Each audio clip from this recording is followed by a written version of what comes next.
Here you start. I'm Ben. Hi, I'm Kiana. Hi, I'm Tanner. I'm for That's Forrest. That's Forrest. Okay, cool. And we're the Terracotta Army. Okay. Yeah. Okay. Start from chapter 8. Yeah. Johnson? Yeah. Johnson. Okay, my stuff for that was modernity and what is it, Mm-hmm. which we kind of talked about in class with what makes something a modern society. We were like, these classes would make up a society, but I think there's a case to be made that hierarchy does make complex societies. yes, You're just looking in a that's pure. different than Wait, I modern. understand that, but you're just looking in a pure like political sense, not like taking what's modern, what isn't, what's considered traditional. Yeah, because I recently read a book called Native Nations by Kathleen Duvall.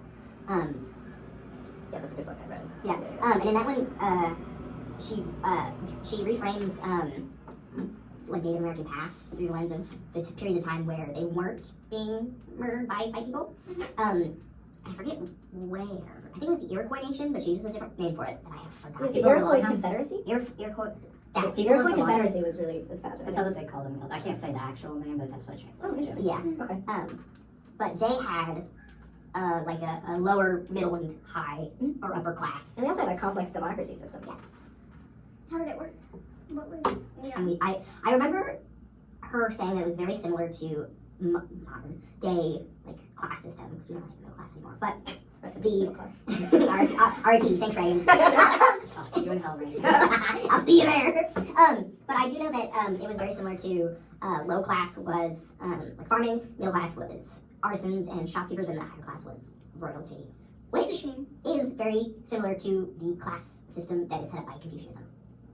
If we want to circle back to that. But something that sort of all three mentioned was the duality between keeping one's tradition and being modern. Yeah. Modern. The Johnson chapter specifically implied that you have, or well, maybe not Johnson specifically, but the Thai government implied that to be modern you can't be traditional. I think it's more the implication is that you can be traditional if it's considered Thai traditional to a point. Yeah. Right. And because the Thai state also seems to be very focused on the idea of a homogenous nation state. And that's the whole part, trying to enforce that.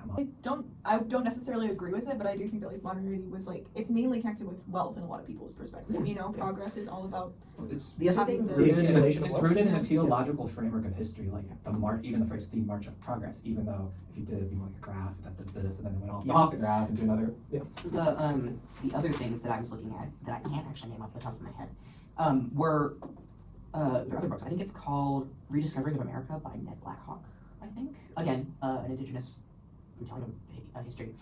Says that a lot of a very common reason for believing that people are uncivilized or not modern is that they weren't monotheistic, aka that they weren't Christian. Yes. Well, another thing I read in that same vein, I read what was it? It was I'm blanking on the name. It might have been Braiding Sweetgrass. It might have just straight up been Braiding Sweetgrass. I believe that's but- what Whitman. No, that's Robin Wall Kimmerer. Yes. And she had said the argument used by white colonizers was that they weren't using the land productively, meaning they Yes. weren't Yeah. using that land for maximum profit. Yeah. And so therefore They didn't own it. yeah. And we're not civilized enough to use it to its full capitalistic Right. extent. And so in Which this way, could go towards the, in like a weird way, connects back to the me and wedding being super extravagant for no reason. Yeah. It's a very like Well, it was high playing into a cost. stereotype of you romanticized. Kind of like if you watch a cowboy movie and Yeah. anyone on the plane is in full decked out, Yeah. it's playing into a romanticized stereotype. Like as we said before, like the Iroquois Confederation, if we base modernity as democratic, they're modern. There was, Yeah. I think it was, the name of the book was A Peace to End All Peace, and it was about the dissolution of the Ottoman Empire after the First World War. It was written in the 80s, and one of the lines that stuck with me is that in most contexts, modern does not have anything to do with time or progress, but how European-like something is. Yeah. And I think in a lot of cases that applies Yeah. here, because even though Thai modern is still very Thai, Yeah. stuff like trying to assign ministers to very Western-style cabinets versus like the government. Even if you look at a parade procession with the Thai king, he's dressed like a European aristocrat. Yeah. From the 19th century. Yeah. I love Oh, what is it? John Cena like. Oh yeah. Being chilling. Being chilling. Yeah. Sort of using the last topic of modernity to move on to this new one is how it's vaguely tangentially connected, but in order to fulfill modern or urban aspirations of Hong Kong, which is the goal to own a house, in order to do that, they sort of have to like alter or evolve or reform their belief of non-materialism as Buddhist. Yeah, I was like thinking about that too with karma, and we talked about that of like, and what? And merit. And merit, yeah, of it. Just as much as you put out and as hard as you work, it still might not come around to you with capitalism. The And then conflict of wanting something too much itself being a sin. Yeah.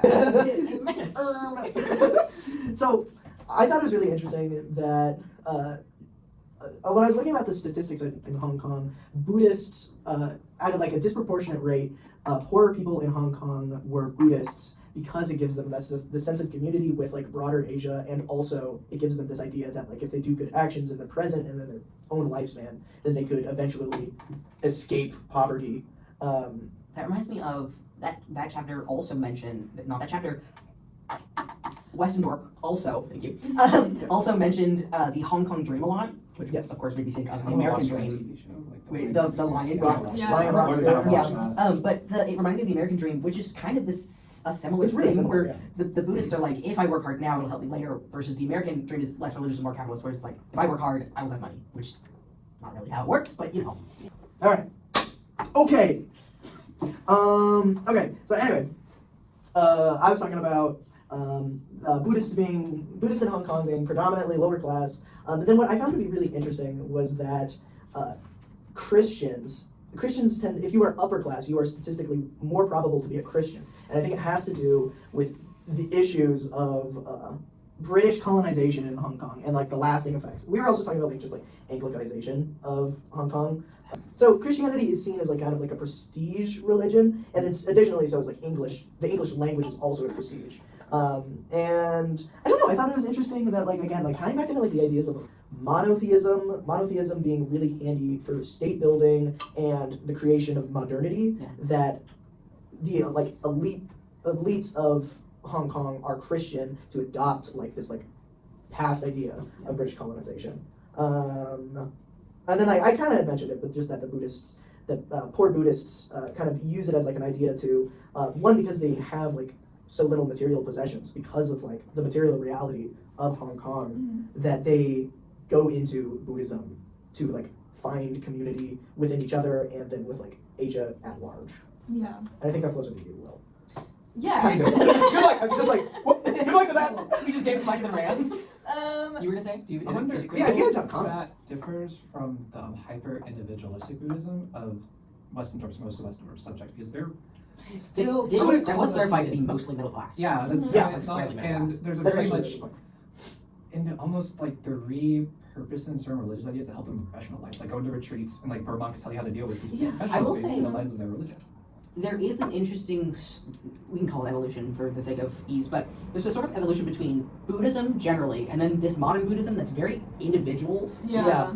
But historically, and it then hadn't really been. monotheism. Because the individual is almost, not like a god, but like, I saw A one very source important describe it as an atheistic religion, which is a very weird Like thing. modern Buddhism? Yeah, As like atheist? Yeah, I almost can see like that. almost an atheistic religion. Yeah. which it's like a sort of, Isn't too out there for Buddhism, because even in just more like Theravada, Mahayana Buddhism, it's the praxis thing. There's no belief. It's the praxis thing. it's the beliefs in the tenets of Buddha. So, Like you don't see Buddha as a god, but you know. But I was anyway. Back to your point is it seems like this individual focused version of this religion leads very well into like monotheism, which is an individual focused. Yeah. And if I may, I think, at least in the case of like Hong Kong Buddhism, I think it is lasting effects of British colonization in Hong Kong that leads to like more heightened individualism because on like, I mean, I'm not sure like about like indigenous Hong Kong religious practices, but like on some level, Western individualism was pushed upon Hong Kong and then changed the Buddhism that exists there. Oh, we're talking about modern Buddhism and the struggle of owning a home and having that connection between having like the physical home and a spiritual home. Mhm. And That's a good point to bring up. there being, do you have anything to say about that? No, I completely forgot about this, No, yeah, that like, distinction. that's actually, Oh. like, Spiritual home, like What totally Western forgot about Dorp is like actually about. But Okay, so from the personal experiences that Westendorp talked about was that inability to obtain a house and like own land was a lot. They blamed a lot of mainland China for that, and I was curious about like the history of that and everything. You did bring up that Westendorf made a point of saying that she didn't. It's a perceived problem. Yes, it's perceived that she didn't Exactly. actually have like evidence behind it. Working to that. Okay, sorry. Spoilers. Cambridge. Shout out Cambridge. Shout out Cambridge. Shout out 35. So they're writing about Catholics and more Eastern religions, like traditional Chinese religions, Like and how Taoism, Buddhism, stuff like that. exactly, and how those are whether they have more trust in the government versus when they don't. And but back in 1997, when everything changed. The fire you should have had.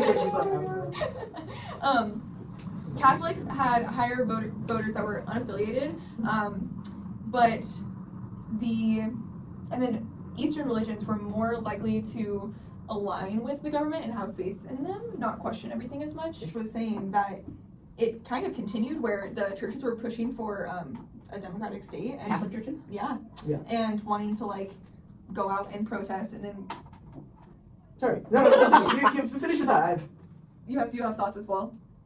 Okay, so but then there's this bill in 2019 that we were learning about, the Anti-Extradition Law Amendment Bill, which I was like, what does that mean? It went from 2019 to 2020, and a ton of protests were filling the streets of pro-democracy people that were also mainly Catholic.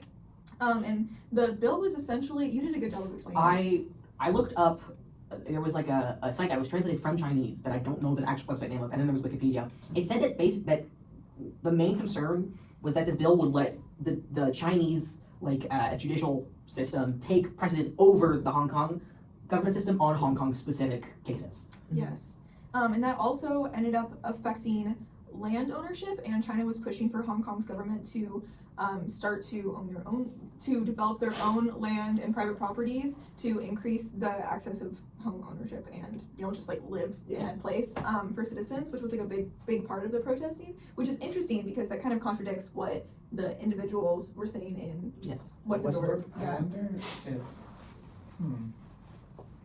popular perception and reality of Chinese budget housing that's supported by the state. That's what I'm curious about, because maybe that's one piece of the puzzle that maybe that's something that And that's a I'll discussion write- question! maybe this isn't backed by anything, Yeah. but maybe it's a very present, it's a very understood reality, and most people are like, I'd rather take my chances for the Hong Kong dream. Yeah. Yeah. I wonder if it's Maybe not, I have no idea. I again, like it's that question. pure conjecture, but I wonder if it's the perception is based off of like a general distrust of It's like the Chinese government? yes. Yeah. Yeah. PRC, yeah, Yeah. PRC, that's what I was looking for. I almost said PvP. I wonder if that's just based off of like a general distrust of them rather than like Like reality. Which reality. is also kind of a contradiction to like the statistics that were in Cambridge, because saying that like Yeah. people of the Eastern religions were more likely to trust the government, Interesting. but then you know what I mean? Yeah. Yeah. I think it's safe to say that all-time trust in the Chinese Communist Party in Hong Kong is Yeah. probably low. It- I mean, yeah, right. even And maybe from the 2019 to now, honestly. Yeah. Relatively, but if it's still an overall low number compared, so. We're also, this is also talking about middle class people True. who are middle of the road, and have kind of turned up this Buddhist religion into a monotheistic one. Mhm. So I wonder if, Making more individual. And like, Yeah. what is the actual perspective of like the poorest of the poor in yeah, Hong Kong? Right. how do they feel about the housing crisis Yeah. of Hong Kong? Like the people that have to live in like cages. Yeah.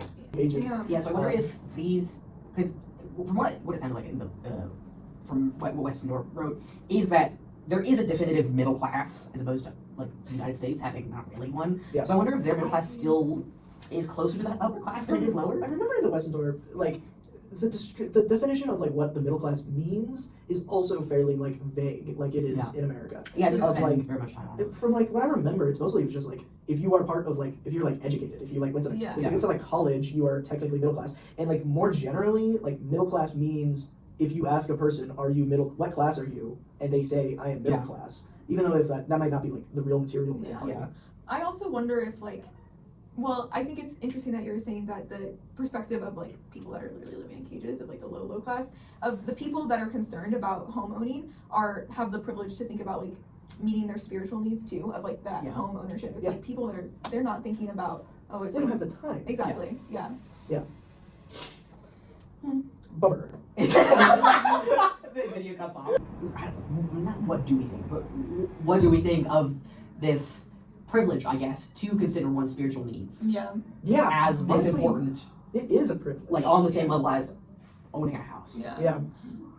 This is like totally separate, but I was in one of my environmental class, this professor who had moved here from a very like poor area of Africa was talking about the privilege of us in America being able to think about our identities and like sexualities and genders, and that is just like something that would never even come up, you know. I think more behind Human it. culture is Yes. Yeah. dizzyingly broad and Yeah. wide and complicated, and Yeah. it falls into that.